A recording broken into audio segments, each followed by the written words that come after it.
Coming live from California is our guest tonight.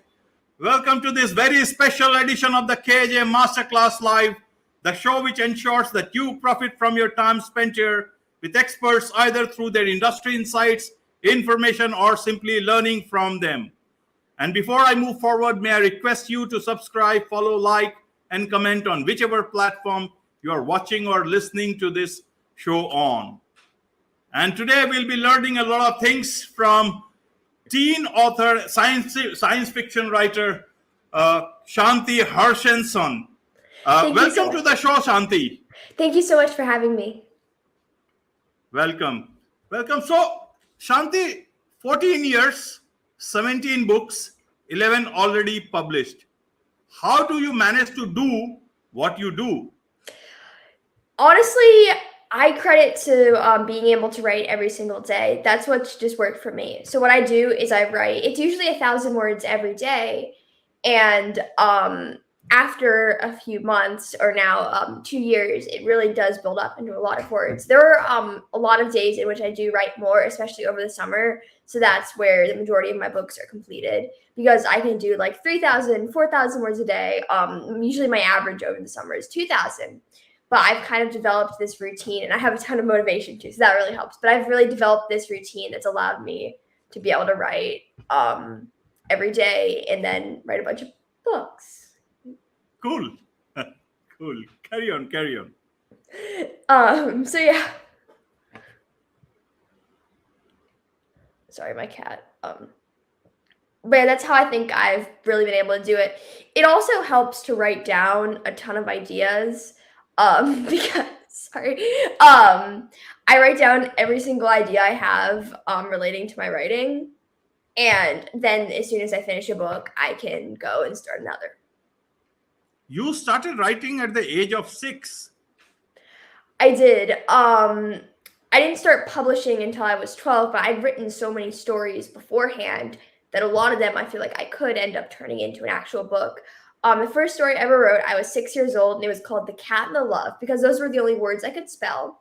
And it was honestly very, very bad. But it had some plot elements to it that I feel like I could put into another book at some point. But yeah, over the years, I continued to write a bunch of short stories. And then that really progressed into writing novels when the time came. Right. Shanti, we are having this discussion with you at a very special time in, humanity's journey forward. The Webb telescope has brought in some great pictures, and you write a lot about science fiction. And I would like to understand from you. First, let's see this picture, and what do you see, and what did you make you feel when you saw this picture first? So as a science fiction writer, as soon as I saw all those photos, I thought of like a story. I mean, my thought always is that there are so many galaxies in our universe that there's no way we're the only ones here. And honestly, aliens are some of my favorite things to write about because as a kid, I used to be really scared of aliens. I don't know why, but just, the little green men, like the drawings and the way they're represented, I was terrified of that. I don't know why. And I don't really think that aliens, if they exist, are probably little green men. But I do think that there's probably life out there. And the aliens I wrote about in Biomlock are very similar to us humans. And they look very similar to us humans, except they have, I think it's sharp teeth and they're very tall. And if you look them in the eye, you'll get sick. But I think the prospect of just how big our universe is, and it's also very beautiful. There's definitely life out there, and there's probably aliens, and I kind of feel bad for them because if we ever make contact with aliens, then they're going to find all these movies and books we've made about us fighting them. But, I'm kind of guilty, so. Okay, Shanti. So talking about, I'll come to your name later on because it means a lot in India. And before the show, you just were telling me this story, so you share with the audience. But talking about one of your books, excerpt from Bromlock, and talking about humanity and the science fiction that you write, your character there, it says you always think about the end of the world as some cool thing from books or movies, but then when the apocalypse actually happens, you regret ever wanting it. How do you see these lines in the present scenario?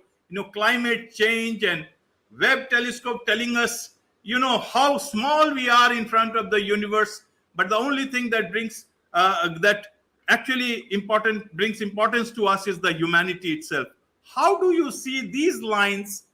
Because a lot of people keep on doing what they want to do, and they think that the end of the world is something very cool, but it is not. How do you see all this? So that line, I believe, comes very specific to a moment in which, like, I don't remember the context of it exactly, but there were a lot of classmates being like, "Oh my gosh, going to war would be so cool. We should go have World War III." And it really bothered me because I was like, okay, if we ever have World War III, that's going to kill us all. So that's not happening. That shouldn't happen. So that's where I kind of thought about that line, because there's sort of excitement from like movies about, oh, the end of the world, apocalypse, and I mean, in reality, all those people that in the Biomlock book were all excited about that then went and experienced an alien invasion, which is basically the end of the world. And our country, the world, we lost. And that was what happened. And now as a result, they're all being like, why did I want this? Why did I get all hyped up about this? That's kind of, I think, what the line means. Okay. So, Shanti, tell me one thing. You are very young. You have a long, long life to go. And already you have achieved quite, a number of books till now. Now, as a youngster, you also have a very normal life. You spend time with your family. You're also on TikTok and other social maybe media channels.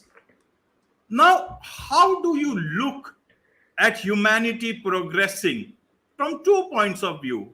As humanity itself, as normal human beings who want to live their life, but with so much of problems like climate change, then discord, and with threats of fear of recession and all those problems at the same time, and the fear of war, famines, and so many things happening. How do you see living in a world like this? So what I see is like we live in a really problematic world right now. There's a lot going on, and it's a lot that's like very, very stressful. However, I feel like my generation is the generation to change that, because like other generations aren't doing it. And I think that we as teenagers have to try to change that, either when we're young or when we're older, because, there's definitely a ton of problems, but they don't have to stay. Like, we can do things to solve them 100%. Okay. And whatever you want to do, you want to do through your writing. I like writing about themes that bother me and put messages in there. Not necessarily like, you should believe this, you should believe that, but like, just I like writing about problems. So I like writing about bullying. That's one thing that I'm passionate about. And I write how it's wrong, because there are some things that are inherently wrong, and bullying is one of them, I believe. So I write a lot about like bullying and how to stop it. That's one thing I'm passionate about. I really want to get into activism for like women's rights and protest gun violence and things like that. But I haven't gotten to that yet. Almost. Yeah. In fact, I was supposed to ask you a bit later, but since you mentioned the bullying part, you see, you talk about bullying quite a bit, and in the backdrop, the shootings that happened just less than 24 hours back in the US, a lot of shootings that have happened earlier on were involving teenagers, not so grown-ups.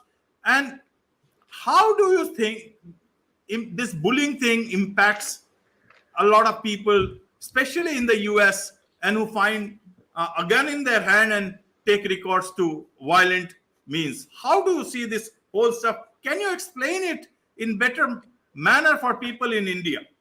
So in the US, we have a problem, and this is what I'm about to say is really kind of controversial to a lot of people, but we don't have enough laws on guns. So an 18-year-old can go to Walmart and buy a gun, and then that kid can go and take it to their school and kill people. And that's what happens quite a bit in our country. So, and there's a bit of a correlation to bullying with it. I'm not sure how much. The common thought is if a kid gets bullied, that's how the kid's going to retaliate. But in reality, it's not. In reality, it's usually the bully that's going and doing that. That's what people don't understand. And so they kind of try to put it on victims of bullying and be like, oh, the kid was bullied. But I've been bullied. I know a ton of people who have been bullied, and none of them have ever committed a violent act because of it. So it's usually the bullies that do that. But that problem, I think, is a little bigger than bullying. It's different. It's not exactly related. However, there's some relation to it. It kind of depends. But that's, yeah. Okay. A lot of young teenagers, youngsters have to go through this bullying stuff in school, especially in school. What advice should you give to other teenagers? You are a young teenager yourself, and I shouldn't expect a lot of advice from you. But since you have achieved quite a bit and you write quite a bit and you have a good head on your shoulders, what advice would you give to other teenagers who have been bullied? So I have a lot. First off, find a way to get yourself out of the situation. What I've found very commonly is the bully it can be, but very often it's also someone who you know somehow. It's not some random kid in the hallway whom you've literally never spoken to otherwise. I mean, it might be, but find ways to get yourself out of the situation. That's first. For me, the very, very bad bully was actually a friend of mine, or they kind of pretended to be my friend. And what I wish I would have done is as soon as I started getting really uncomfortable with what they were doing, I could have kind of distanced myself. And I tried, but I had to try a little harder. So, if that means stop sitting with them after school, find new kids to sit with at lunch, do that. And the next thing you must do, if they're making you uncomfortable, if they're hurting you, tell someone. Well, whether it's it should be, an adult, maybe an older sibling, even a friend, but make sure that friend isn't going to that's friend someone you can trust. So that's why I say maybe someone that's older that doesn't really know that person. So, for example, an older sibling, a coach, an aunt and uncle, a grandparent, a cousin, anything like that. Tell them about it. Tell them what's going on, and tell your parents too. I mean, if you're not comfortable doing that, I totally understand. And then next, get their advice, but also tell a teacher. Find a teacher, someone at your school whom you can confide in. There should be someone. There are some schools where I feel like there isn't, but find someone you can confide in and tell them. And if it gets worse, tell the school administration and get them to do something. Try to get them to do so. And if they don't, keep meeting with them. Don't let them sweep it under the rug. Okay, Shanti, now coming back to the humanity part itself, from bullying back to the humanity part now.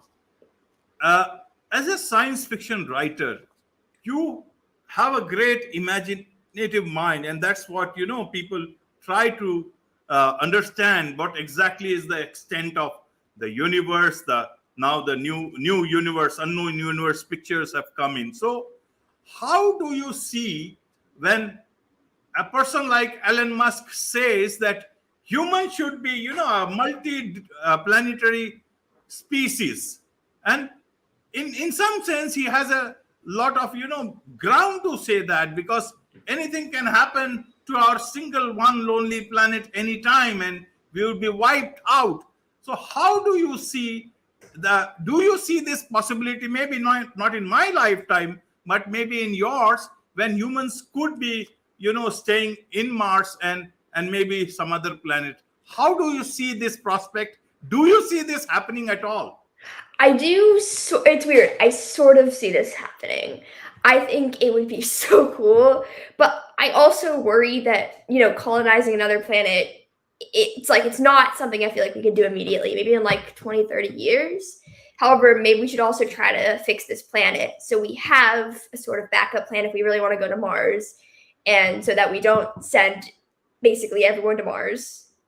I mean, it would be a really good plot of the book if like all the able people went to Mars, because then we just leave a bunch of people who didn't want to go, and that might cause a bit of anarchy. So I think that we should do it, but we really have to think about it, because then what if we like all go to Mars and it really doesn't work out, but we have a planet here, and maybe we could try to like fix our planet and fix climate change and reduce like I'm forgetting the word. Sorry, like, and reduce like climate change and reduce our kind of waste instead. However, I really want to see that happen though, because I kind of want to know what other planets look like, and I want to know what it's like to like walk on one. And not that we'd ever colonize the moon, but I feel like the gravity is weird on the moon. It's like a trampoline, and I just think that would be super fun. So there's that. Okay, and if there is a chance, then would you opt to go and settle in Mars or Moon or wherever is possible? If there's Wi-Fi, yeah. You may. I think so. Yeah, it would be fun. Okay, without first ensuring that there are no aliens out there. Yeah, I feel like if there was internet and I could still write and still have access to like the publishing and like books and stuff, because is there Amazon on Mars? Would we establish all of our things? So maybe I wouldn't go immediately until it's established so I can keep up my career, but that would be fun. Right.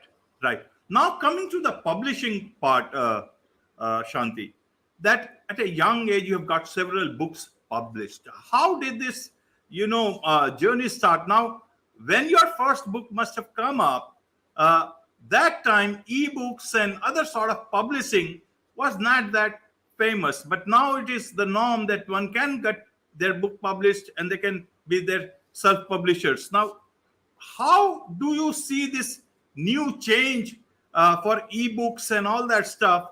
Is it helping creativity, or is it like everybody is becoming a writer and there is like very difficult to determine who is a good writer and who's a bad writer? How do you see that? I think that self-publishing, I do self-publish, it makes the market harder because there are a lot more authors now. However, it doesn't necessarily make things less, credible. It's more like it's hard to get your work out there and it's harder to push a good book.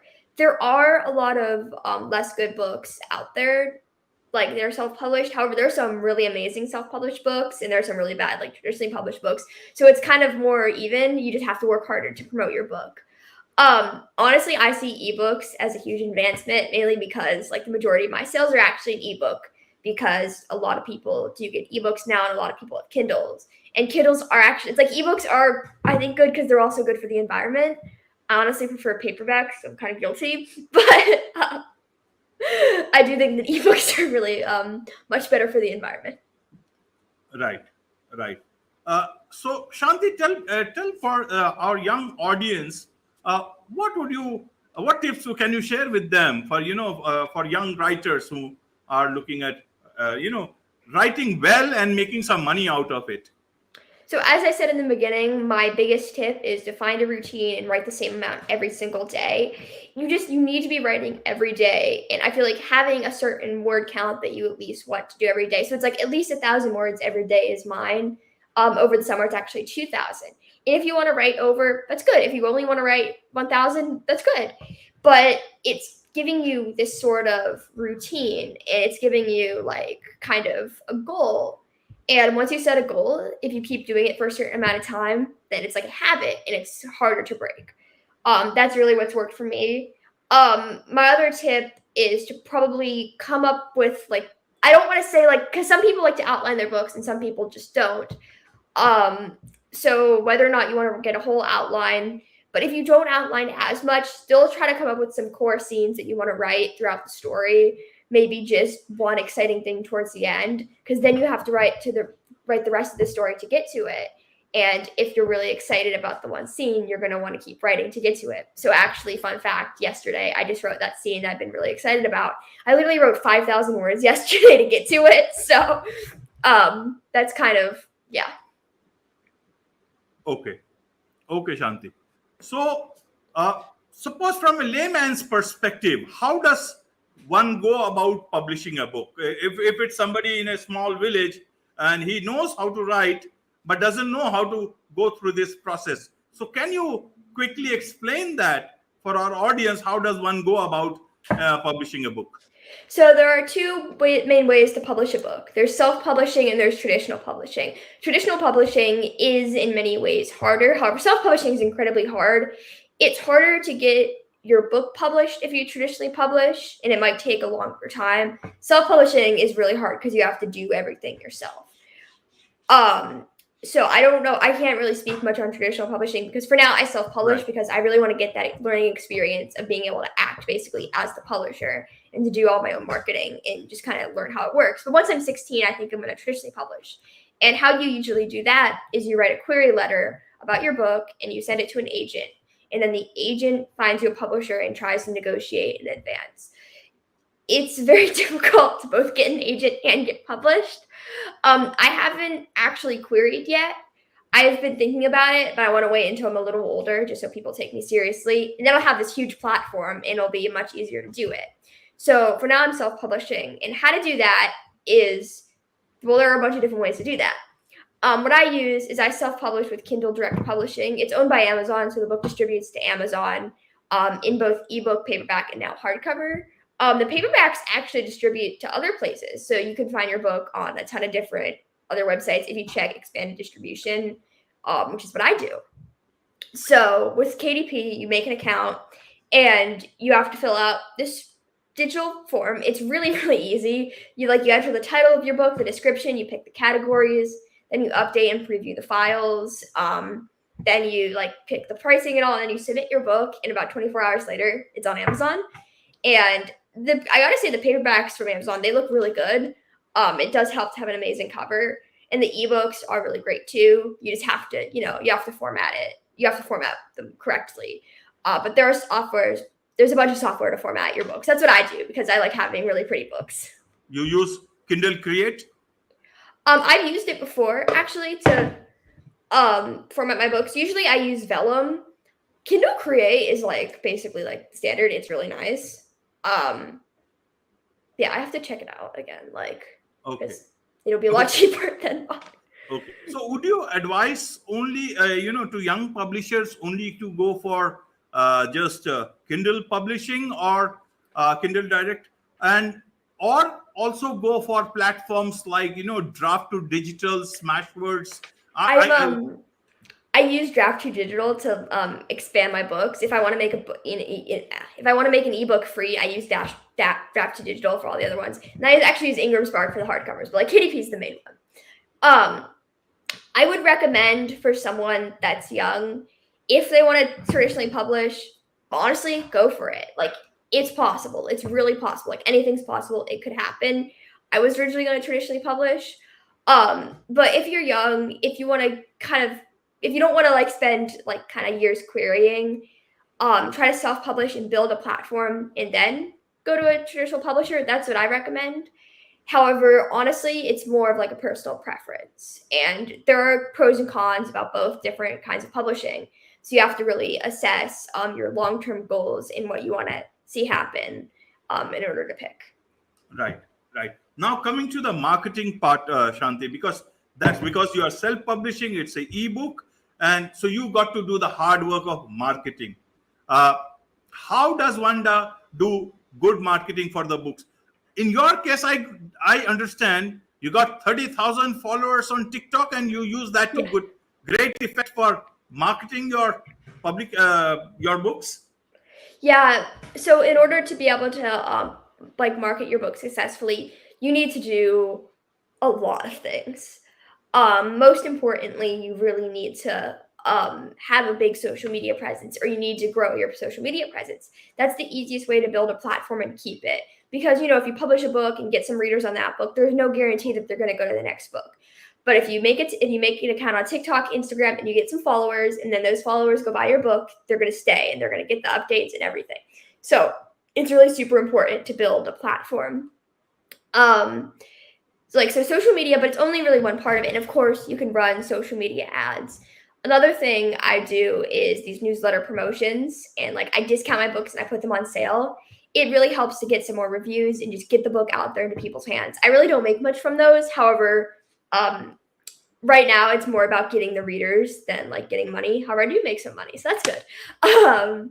But if you can get like your book in the hands of readers, it's really, really incredible. And it allows you to, again, grow your platform on multiple like places.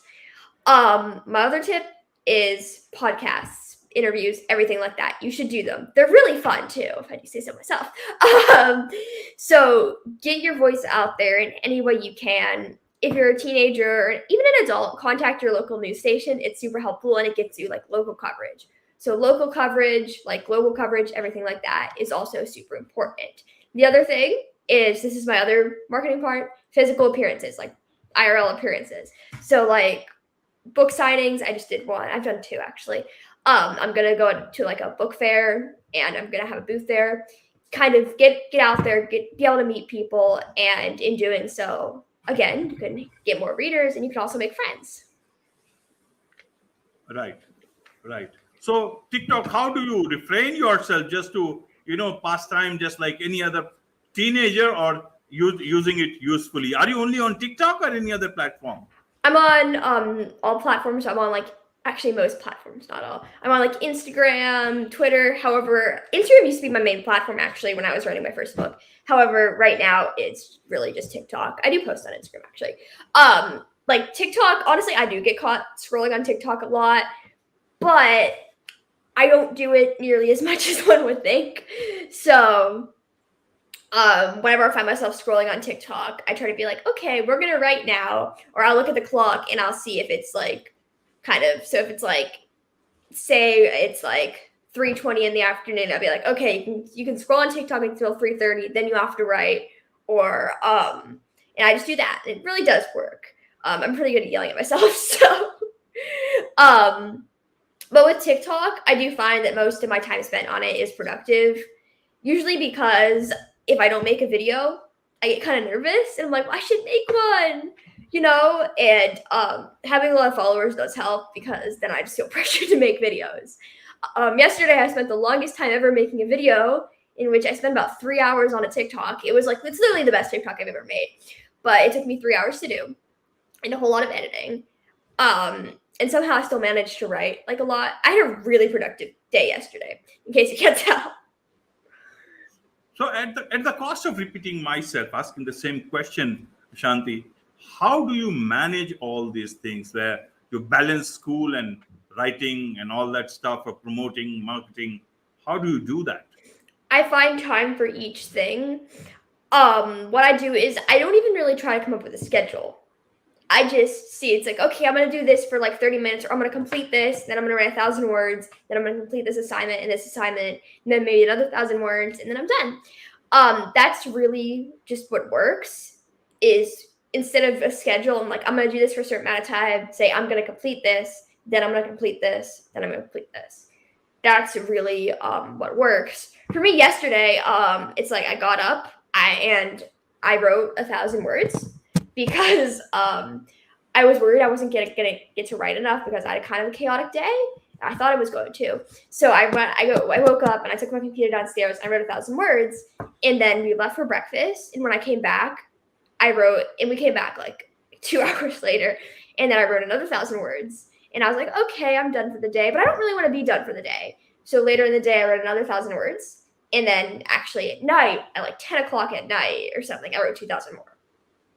And I managed to do 5,000. Right.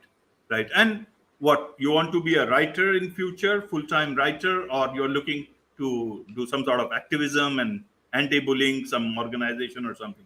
Definitely both. My main thing is I do want to be like an author when I grow up. However, I want to do other things in writing too. So like screenwriting would be cool, maybe journalism. And also maybe being like either an English or just a creative writing professor would be really cool. Probably just creative writing because I don't know how good of an English teacher I'd be. The books I'd probably assign would just be probably my favorite books, and I don't know how much like learning could be gotten out of that. So I think maybe a creative writing professor, and I could teach writing. Definitely college is the age I want to teach because all the people that are taking the class genuinely want to do it, and they're not really just forced to do it usually because that's what they're passionate about. So I think being a creative writing teacher would be so cool. And yeah, I have like a lot of other things, but they're all like related to writing. So Great. All the best in whatever you want to do. Thank All you. the best from me and my team. Thank you very much for coming in. With Thank you. this, it's a wrap on this edition of the KJ Masterclass Live. Thank you so much.